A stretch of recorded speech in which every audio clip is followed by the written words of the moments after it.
You have mastered projects for A-lister artists, musicians, projects that have won awards, Grammys, all kinds of stuff, even Oscars.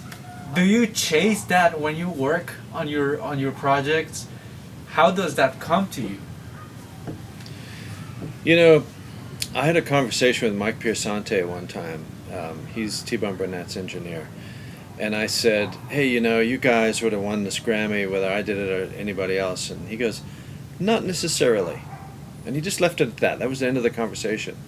It was very interesting to me because I always felt that, when I did my work, and I've never looked at that. It's not about awards.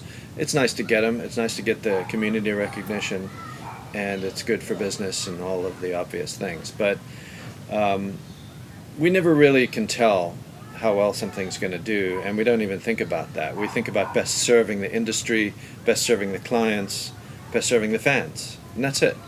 Our service counts, and that's our actual creative approach. It's actually not, so much what's your favorite album you've worked on. It's more about what do you do and what's in the design of your workflow and console and infrastructure at the studio that allows you to be creative and do what you do and provide that service. So we never look at that kind of thing, but there is a sonic shape to it, and that sonic shape has something to do with how people connect to that music.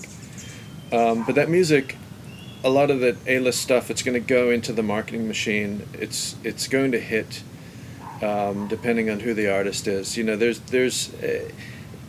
There's a machine at play, and we're a part of that machine.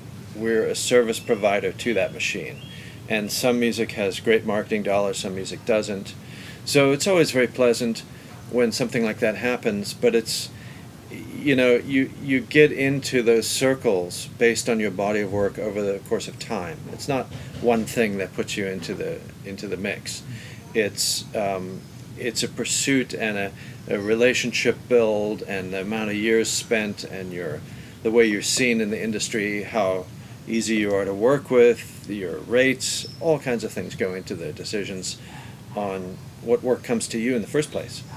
So there's so many facets to it.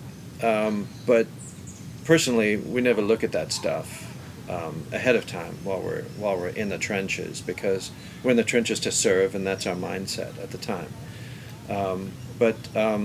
It's a very enjoyable experience when something like that happens, and a lot of times we get included.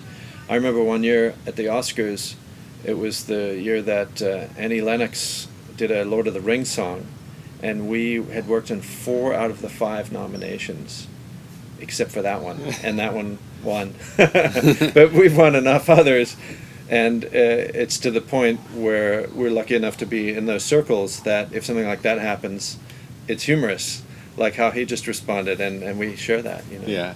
It's nothing that we can ever really bet on. We don't know what's going to win. We have really little control over that, and it's certainly not what drives us. I'm in my almost mid-30s now. I won a Grammy when I was 23, and that was really exciting. I felt like I was pretty young. And then, a little time went by, and I realized it's not what drives me at all. It's just not. The music is what really drives me. It's coming to work every day, being fortunate enough to be able to work on music every day, and just vibing on that, feeling really good about that. That ultimately outweighs the split-second joy that you get by going on stage and winning a Grammy, which is, it just comes and goes, but the music will last. You can always go back to that music, and you can always enjoy it again, and you can present it to so many people that will also enjoy it, and you can make those artists feel really, really good about them and presenting it to the world. So that's, for me at least, way more rewarding than a statue. It just is, and the funny thing is that, like, so many projects that we think are going to win don't end up winning, just because of circumstance. Pharrell's Happy, which was the biggest song of 2013, wasn't even eligible to win a Grammy just because of the release date not lining up with the parameters of what could be eligible. So it's just it's a funny thing, you can never really count on anything winning necessarily, and I think if you end up having that be the thing that drives you, you'll be ultimately kind of disappointed. It's short-lived. Oh yeah. Well, and also the way people look at it, people would say to me when I got my first Grammy for "Oh Brother, Where Art Thou," it was an album of the year Grammy, and would say, "Oh, your rates are going to go up," and I'd respond by saying, "Look, I do what I do. Just because we got this recognition doesn't mean that we're now going to alter how people see us. We see ourselves in a certain way, and if external things happen to us, that's wonderful, but we'll run our show the way that we see fit, and you just have to have a handle on that, and what your studio chain is, and what your infrastructure is, and how you pull up a chair at the table in the industry." It is very important, though, for your mother to brag about you, though. It's good for them. Yes. So just win a Grammy just for your parents. It's very good for your parents' neighbors. Absolutely.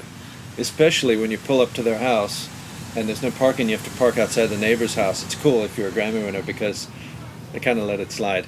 The perks. Yeah.